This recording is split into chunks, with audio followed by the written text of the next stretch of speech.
সবাই ঐক্যবদ্ধ হয়েছিল আন্দোলনটাকে ব্যাপারে, তখন একটা কমন ব্যাপার ছিল, একজন কমন এনিমি ছিল, একজন ভিলেন ছিল, একজন দানব ছিল সবার সামনে, যে দানব সবার জীবনকে অতিষ্ঠ করে তুলেছিল। এবং সবার জীবনে অতিষ্ঠ করে তুলেছিল বলে তারা সবাই একমত হয়েছিল এই দানবকে হটাতে হবে।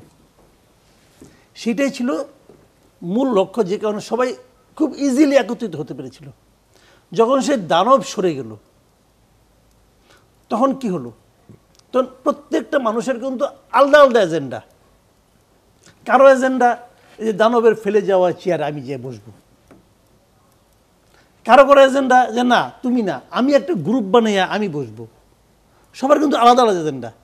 এবং এক গ্রুপ ভাবলো বিএনপিতে এসে যাচ্ছে, তাহলে বিএনপিকে কীভাবে ডিফেম করা যায় সেটা আমি করব। যতই দিন যাচ্ছে নানা রকম ক্যারিকেচার কিন্তু এখানে হচ্ছে, যে কারণে আপনি ওই বাস্তবতাটা পাবেন না। এখন তো একক কোনো ভিলেন নাই, এখন বরং সবাই ফার্স্ট হতে চায়, সবাই যে চেয়ারটাতে বসতে চায় অথবা ওই চেয়ারের একটা শেয়ার নিতে চায়, যে কারণে এখন প্রত্যেকের স্বার্থ আলাদা হয়ে গেছে। এবং এটাই স্বাভাবিক, কারণ প্রত্যেকে তো পলিটিক্যাল পার্টি আছে, এদের সবাই আলাদা আলাদা পলিটিক্স আছে। যদি এমন হতো সবাই দেশের জনগণ নিয়ে ভাবছে তখন একটা হতো। যে কারণে কি হচ্ছে, আন্দোলনটা কে করেছে এই দাবিদার নিয়ে আবার আরেক আন্দোলন হচ্ছে। আমরা এই আন্দোলনটা করেছি, আমরা এই মূল ছিলাম, আমাকে আমার কথা শুনতে হবে, আমি কি বলি শোনো, এটা এই বিষয়গুলো হচ্ছে কিন্তু এখন এই কারণে, আর কিছু না। এখানে বিএনপির তরফ থেকে একটা কথা বলা হয়, যখন তাদেরকে জিজ্ঞেস করা হয় যে তারা আসলে ক্ষমতায় গেলে সংস্কার করবেন কিনা, তারা বলতে চান যে জুলাইয়ে যেভাবে শেখ হাসিনার পতন হয়েছে, যে কোনো রাজনৈতিক দলই তারা যদি ক্ষমতায় যায় তাদেরকে আসলে ভাবতে হবে তারা আসলে ওই পথে হাঁটতে চায় কিনা, কারণ তাদের এই ধরনের একটা পরিণতি হতে পারে। সেটাকে আপনি বাস্তব মনে করেন?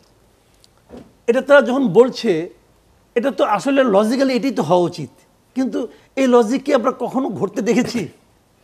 প্রত্যেকটা এই আওয়ামী লীগ, এই বিএনপি দুইবার তো ক্ষমতা থেকে নেমে গেছে, যে আবার যখন এসেছে অথবা আসতে চেয়েছে তখন তো আবার আগের মতো করে আসছে। যদি এইটাই বাস্তব হতো তাহলে তো প্রতিবার নামার পরেই তারা শিক্ষা নিত। কিন্তু জুলাইয়ের মতো করে তো আর বাংলাদেশের আগে কাউকে নামতে হয়নি। কোনো পতনই একরকম না, প্রত্যেকটা পতন আলাদা আলাদা। আপনিও যদি এই হাঁটতে যে হোঁচট খেয়ে পড়েন, আপনি প্রত্যেকটা হোঁচট আলাদা আলাদা, হুবহু কোনোটা মিলবে না। কিন্তু মিলতে পারতো কোনটা? শিক্ষাটা। আপনি যদি শিক্ষা নিতেন যে আমি এরকম করবো না, করলে হোঁচট খেতে হতে পারে, তাহলে হতো। কিন্তু এটা কেউ নেয় না তো। বিএনপি নিয়েছে, বিএনপি 96 তার পতন হয়েছিল, কি কষ্ট করে থাকার চেষ্টা করছে।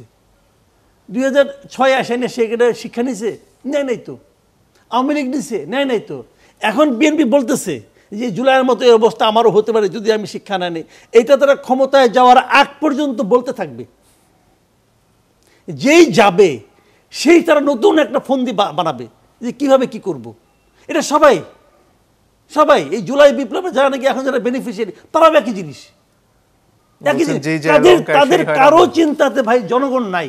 This is reality. কারো চিন্তায় জনগণ নাই, কারো চিন্তায় মানুষের দুর্ভোগটা নাই, মানুষের নিত্যদিনের দুর্ভোগ নাই।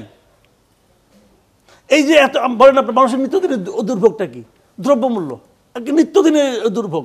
এই যে হুট করে একদিন সয়াবিন তেলের দাম 8 টাকা প্রতি লিটারে বাইরে গেল, কি এই যে আপনার জুলাই অভ্যুত্থানে যারা নায়ক একটা মন্তব্য করছে এ সম্পর্কে, মন্তব্য করছে, তারা প্রোক্লেমেশন অফ রেভলিউশন নিয়ে বসে আছে। এই রেভলিউশন হলে আপনি যে বলেন এই রিক্সাওয়ালাকে আমরা কিন্তু প্রোক্লেমেশন অফ রেভলিউশন নিয়ে আলোচনা করছি, সরকার বলেছে এটা করবে, আমরাই করবো। ওরা বলবে এটা হলে কি জিনিসপত্রের দাম কমবে?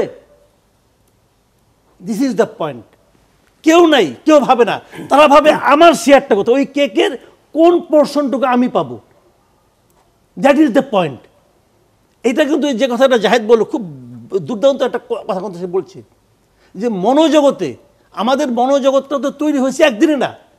এটা তো আমার বাপ মায়ে শেখায় নাই যে তোর মনটাকে এইভাবে কর, তা বলে নাই। কিন্তু এই দেশের আবহাওয়া, এই দেশের মাটি, হাওয়া, বাতাস, আমার দেশের পাশের বন্ধুর বক্তব্য, সব থেকে আমাদের মনোজগৎ এরকম হয়েছে যে আমি কেকের বড় অংশটা চাই। জি।